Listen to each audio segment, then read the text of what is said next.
China ini hanya tumbuh 5,2% di tahun 2023 lalu dan ini juga menjadi salah satu pertumbuhan tahunan terlemah China ya dalam lebih dari 3 dekade terakhir. Tapi mungkin bisa digambarkan begitu Pak dari Kadin Indonesia sendiri melihatnya untuk perekonomian China ini seperti apa dan efek pelemahannya juga bagaimana sebetulnya untuk para pengusaha di dalam negeri, Pak Yohanes?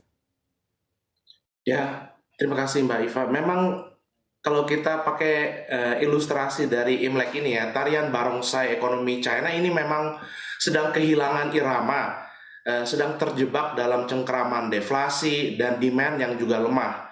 Ini memang wake up call untuk kita semua di dunia bisnis Indonesia.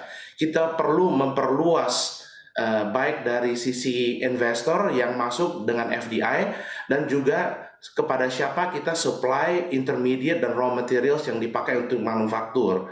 Karena kita lihat dari sisi pemerintah China sejauh ini tidak ada tindakan quantitative easing atau stimulus yang masif.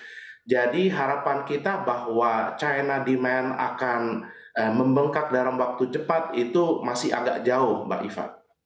Oke, baik. Tapi di satu sisi mungkin efeknya langsung begitu kepada para pelaku usaha dalam sepanjang tahun 2023 terakhir seperti apa? Apalagi dengan adanya sektor yang betul-betul terkontraksi begitu ya dari sektor real estate sendiri. Ini juga kan memang menjadi penyebab utama begitu dari pelemahan ekonomi China. Tapi mungkin apakah ada efeknya juga kepada sektor-sektor lainnya sehingga memang kita bisa melihat multiplier effect begitu dari pelemahan satu sektor di China, Pak Yohanes? Of course, kalau di China itu batuk ya Indonesia kita ikut flu. Ini ada seperti Mbak Iva bilang, ya ada flow on effect atau efek domino yang kita tidak bisa abaikan. China adalah mitra dagang utama kita, jadi perlambatan di situ ada cascading effect terhadap Indonesia, terutama dalam ekspor komoditas dan investasi.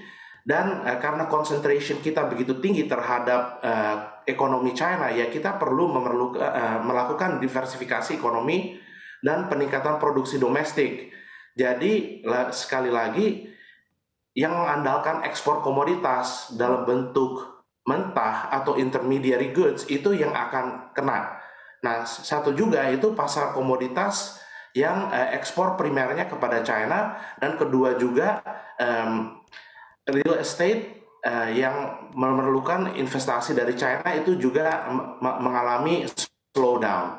Kita lihat juga proyek-proyek yang lain seperti green energy yang memerlukan investasi dari China juga mengalami slowdown. Kira-kira begitu Mbak Iva. Oke, tapi kalau spesifiknya Pak Yohanes tadi untuk pasar komoditas, sebetulnya komoditas apa yang paling berasa tertekan begitu? Karena kita memang ketahui juga mengekspor sejumlah komoditas utama seperti CPO, ada batu bara juga begitu. Tapi yang paling tertekan sebetulnya untuk komoditas apa Pak Yohanes?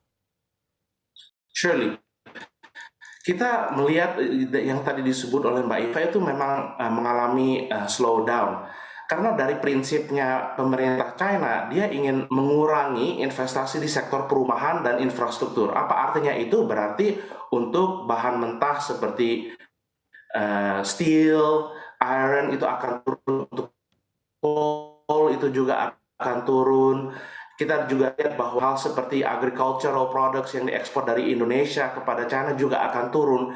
Karena sekarang sedang ditelan pil pahit oleh penduduk China, yaitu adalah restructuring of the overall Chinese macroeconomy yang sejauh ini didorong oleh kredit di sektor perumahan dan infrastruktur dan merubahnya terhadap fokus di industri high-tech, hijau, dan istilahnya disruptive innovation yang kita belum menjadi eksporter primer untuk Indonesia kepada China. Oke, tadi dari sisi ekspor kita begitu ya ke China, tapi mungkin dari sisi impor dari China ke Indonesia sendiri, apakah juga memang cukup terganggu begitu dengan pelemahan ekonomi China, Pak Yohanes? Kalau exported goods dari China ke Indonesia, saya rasa ini masih berjalan dengan baik. Apa yang kita mengalami di dalam masa pandemi yaitu adalah kesusahan dalam shipping, kesusahan dalam mendapat alokasi dari factory, itu sudah tidak terjadi lagi. Tadi sendiri Mbak Iva bilang bahwa terjadi contraction di manufacturers index dari yang biasa kita sebut expansion itu di atas 50, sekarang pada angka 49,2. Jadi untuk ekspor dari China terhadap Indonesia di luar barang yang disanction oleh pemerintah AS tidak ada masalah. Oke, baik. Tadi kita sudah berbincang dari sisi, perdagangan begitu ya antara Indonesia dan juga China, tapi mungkin dari sisi investasi sendiri apakah memang terdampak juga Pak Yohanes dari pelemahan ekonomi China? Jadi setiap kali ada investasi outflow dari China itu perlu approval dari CCP untuk capital outflow-nya. Seperti kita ketahui, RMB itu controlled currency. Nah, CCP dalam meeting terakhirnya itu menekankan bahwa mereka akan pindah dari kredit sektor perumahan dan infrastruktur terhadap pertumbuhan kualitas tinggi. Apa itu artinya? Dalam industri high-tech dan hijau. Jadi target investasi yang terkait dengan industri high-tech dan hijau itu pasti akan di green. Yang di luar itu mungkin agak susah mendapat izin untuk menjadi capital outflow dari China. Nah, apa itu contohnya industri high-tech dan hijau? Tentu saja ada kaitannya dengan salah satu produk terbesar kita yang kita ekspor kepada China, yaitu adalah nikel. Tapi juga barang yang lain seperti bauxite, silica sand untuk solar panel, juga untuk hal-hal yang lain yang terkait dengan renewable energy, green energy, dan juga investasi Tiongkok di industri high-tech seperti chip foundry dan manufaktur high-tech electronics yang lain yang bisa terjadi di luar negeri untuk menjadi bagian dari supply chain-nya China.